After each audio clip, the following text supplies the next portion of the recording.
This episode of the Leadership Series says hello to one of India's women bankers, Suvalakshmi Chakraborty. Spearheading the rural and agri-business of ICICI, launching commercial operations for a foreign bank in India, and heading the India operations of a foreign bank, Suva has successfully traversed vast tranches of the banking industry. Hear her experiences in creating customer value, those that will never depreciate irrespective of the volatility of the global financial markets. I was in a treasury, in a financial institution, and at that point in time, we were really growing our treasury operations by almost 10 times. How do we really accomplish it? So I looked at it that, okay, this is my target. I need to do it within an year. So I need to have the entire market open for me. I need to have all the ingenuities and the creative products with which I can work with. And we thought of, talking to the different market players, if some of them can help us in growing the portfolio. But after having various meetings, somewhere I felt that I was getting shackled, because when they wanted to raise the resources for us, they wanted the markets free for them. They did not want us as in the institution to directly tap the market. But in spite of that, I saw that over a period of 6 to 8 months, they were only promising me 2.5x, and in the remaining 4 months, I have to make up the difference. So I just walked up to my boss and I told him that, why do we need people to help us? This is our target. Let's just take it forward. So you give me the freedom, you give me the open market, you don't put these restrictions that you can't come to the market. And in a minute, he just heard me and he said, okay, I call off all the market participants. You have a complete 12 months to deliver. You have the entire market open to you. But at the end of the year, you and I both know that this is our target. It was an empowerment. So what we really did is that we then really sat down and understood the market.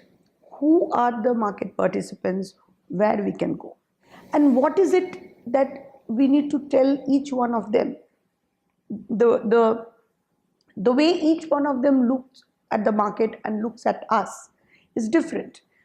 Secondly, understanding all their different time periods. Institution can give us money for 5 years or 7 years, but a corporate may not be having that amount of surplus funds. The corporate may be looking at a 3 to 6 months, or let's say a mutual fund may be looking at even sometimes a shorter period, or maybe a 1 year period.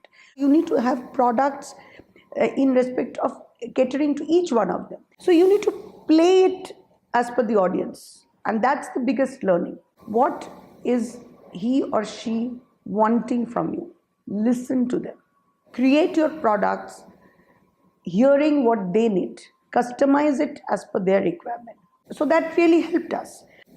One needs to also see that what is the strength you have, or sometimes it may look like a weakness, but you can turn it into your strength. I mean, at a given point in time, we had a surplus of foreign currency, okay, but we had a deficit of rupee. The returns we are getting on the surplus funds is much less than the interest rates we are paying to the to the lenders from whom we have borrowed. So it was kind of construed as a weakness.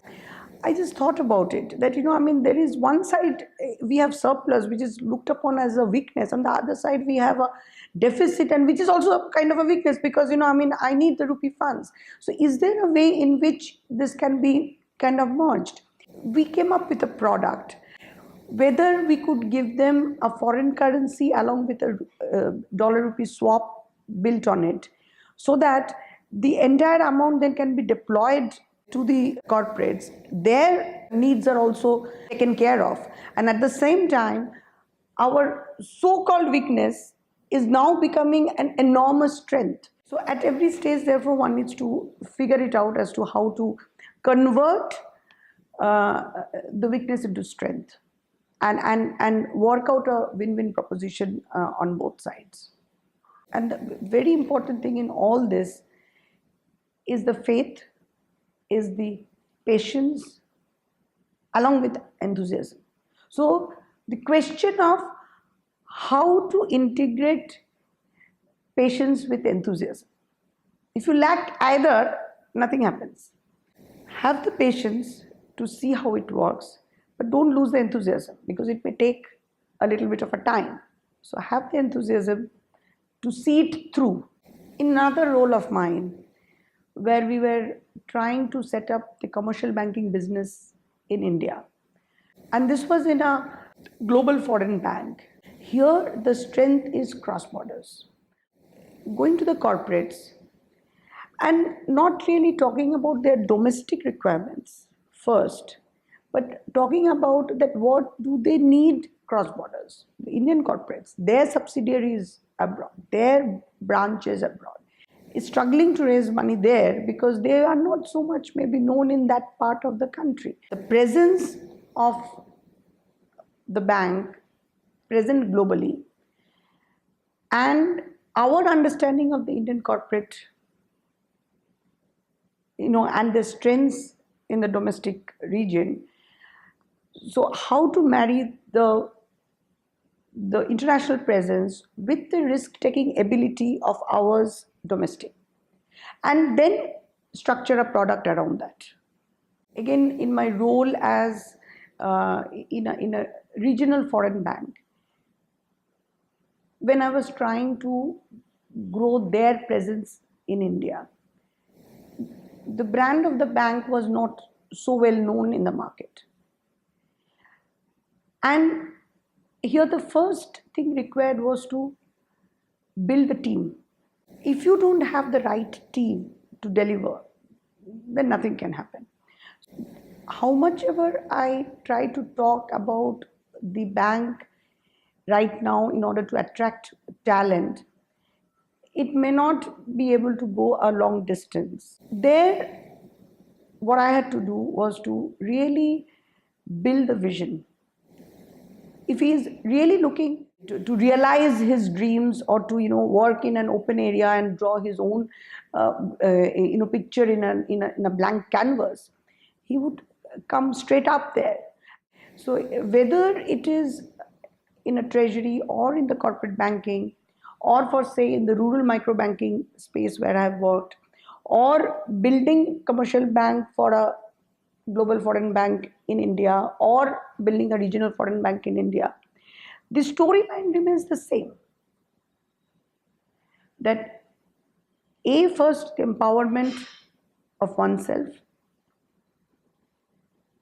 having the faith in terms of the capability of yourself and the team, building the right team, understanding the market participants, listening to them, don't sell a product to them, customize a solution to their requirement.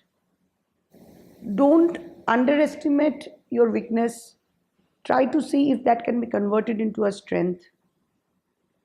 See how the strength can be genuinely used to build some unique offering to the corporate or to the market participant. And then the sky is the limit.